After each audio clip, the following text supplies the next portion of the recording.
নমস্কার। অমৃতকথা চ্যানেলে আমার সকল শ্রোতাবন্ধুকে জানাই স্বাগত। ঠাকুর ও স্বামীজির চরণে আমার ভুলুণ্ঠিত প্রণাম জানাই। স্বামী বুদ্ধানন্দ মহারাজ রচিত ঠাকুরের নরেন ও নরেনের ঠাকুর এই প্রসঙ্গের আজকে আপনারা শুনবেন তৃতীয় পর্ব। কি অপূর্ব লীলাকাহিনী ঠাকুর ও স্বামীজির। আজকের এই পর্বে আপনারা জেনে নিন ঠাকুর শ্রীরামকৃষ্ণদেব গলায় ক্যান্সার নিয়ে এত শারীরিক কষ্ট কেন স্বীকার করেছিলেন, তার অন্যতম একটি কারণ কী ছিল।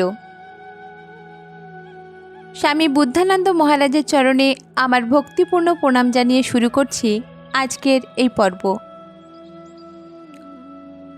নরেন্দ্র সাধনে ঠাকুর অনুশীলন করলেন উভয় ধর্ম, নবযুগ ধর্ম ও শাশ্বত সনাতন ধর্ম।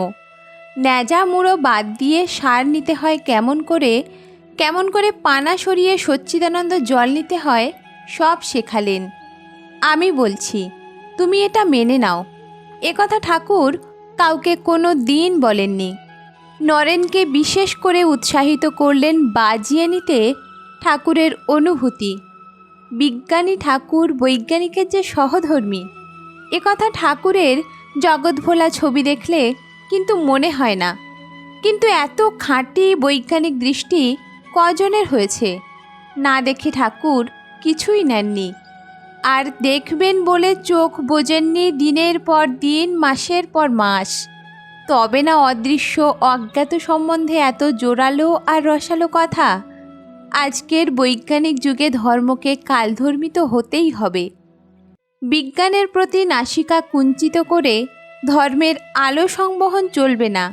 তাই নরেনের সম্মুখে বারবার পরীক্ষা কক্ষে ত্রস্ত বালকের ন্যায় উপস্থিত হতে কুণ্ঠিত হলেন না ঠাকুর।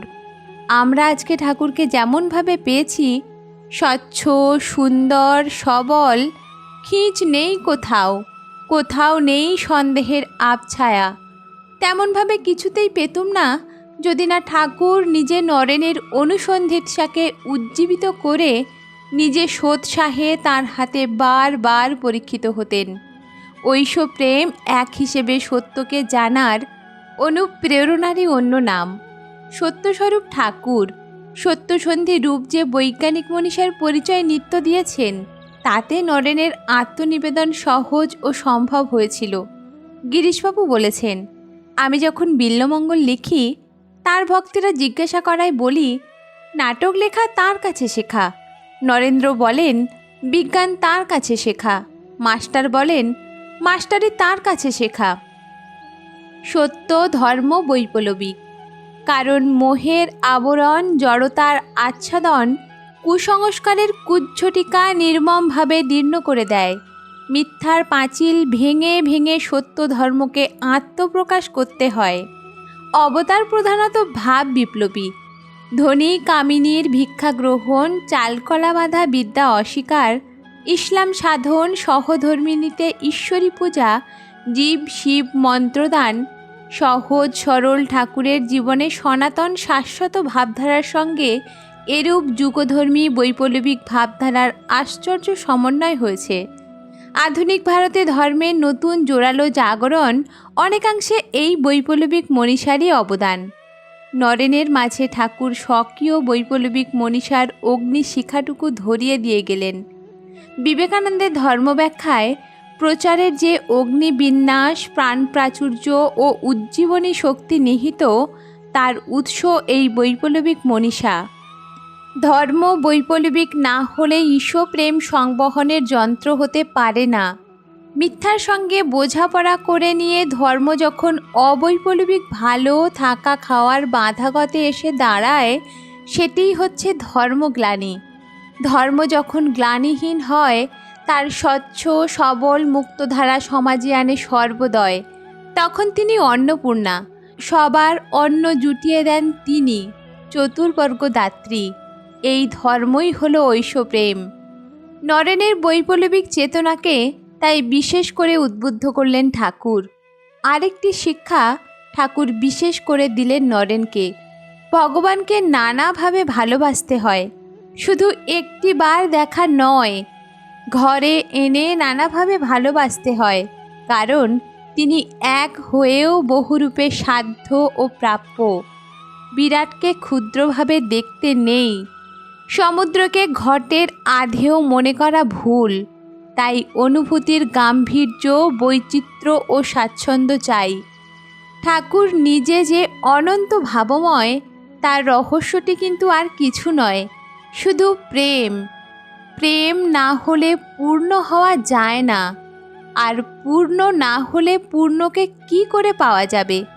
পূর্ণকে না পেলে অপূর্ণের দানে কোনো সেবা চলে না, শুধু আত্মসেবা চলে।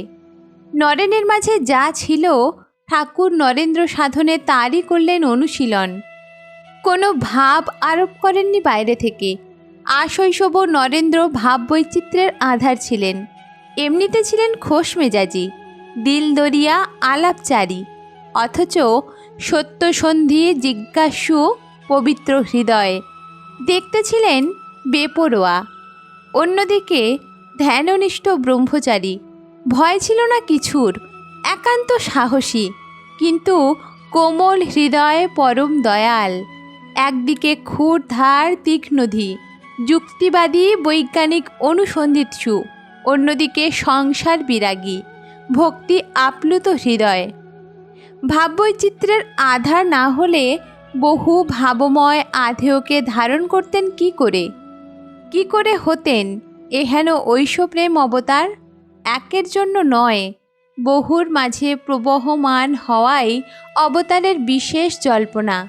ঠাকুর তাই এককেও নিলেন, আবার বহুকেও নিলেন। উত্তরকালে বিবেকানন্দ যখন যোগ ব্যাখ্যা করেছিলেন, জ্ঞান, ভক্তি, কর্ম ও যোগের বিভিন্ন ধারায় ঠাকুরেরই বৈচিত্র্যময় অনুভূতির সত্য নিজ অনুভূতির আলোকে বহুর মাঝে বিতরিত হয়েছিল। ঈশপ্রেম সংবহনের ওই এক প্রকৃষ্ট ধারা। গলায় ক্যান্সার নিয়ে ঠাকুর এত শারীরিক কষ্ট কেন স্বীকার করেছিলেন? তার অন্যতম একটি কারণ, তখনও নরেন্দ্র সাধন কিছুটা বাকি ছিল। মহাসমাধির কয়েকদিন মাত্র আগে নরেনের হয় নির্বিকল্প সমাধি। কালী মেনে নেওয়ার পর এটি হলো সর্বপূর্তি। আর কাল বিলম্ব করলেন না ঠাকুর। নিজের সকল অনুভূতির ঐশ্বর্য, বোধি, দৃষ্টি, অলৌকিক শক্তি শিষ্যে সঞ্চারিত করে হলেন ফকির। আর এই হলো ঠাকুরের নরেন্দ্র সাধনায় সিদ্ধি। তারপর ৩-৪ দিনের বেশি ঠাকুর আর দেহ রাখলেন না, কারণ তার আর কোনো প্রয়োজন ছিল না। ঠাকুরের লীলা বোঝা বড় দায়। জয় ঠাকুর, জয় স্বামীজি, জয় মহারাজ। ঠাকুরের নরেন ও নরেনের ঠাকুর এই প্রসঙ্গটি আজ এই পর্যন্ত। পরবর্তী পর্ব নিয়ে আসব আমি খুব তাড়াতাড়ি।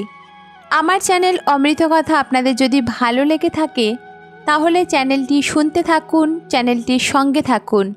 আর যারা এখনও সাবস্ক্রাইব করেননি, তারা এই ধরনের ভিডিও পেতে চ্যানেলটিকে সাবস্ক্রাইব করে নোটিফিকেশান বেলটিকে অন করুন। ধন্যবাদ।